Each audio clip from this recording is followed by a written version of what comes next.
how to change currency in booking.com. So hey everyone, welcome back to the channel. So first of all, you need to open your web browser or the app of booking.com if you're using a smartphone, and then you have to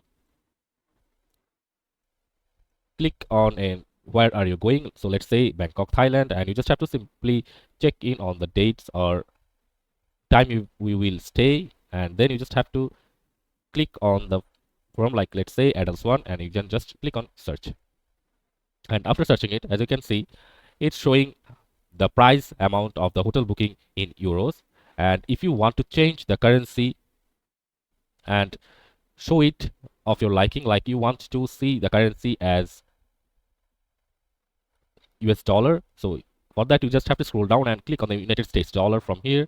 And after clicking on it, you can see the euro rate has changed to US dollar rate. And you can also change it to other currency for your liking, like you'd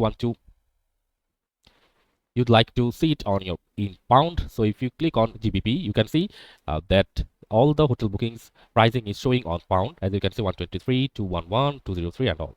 So that's how you can change the currency on your booking.com.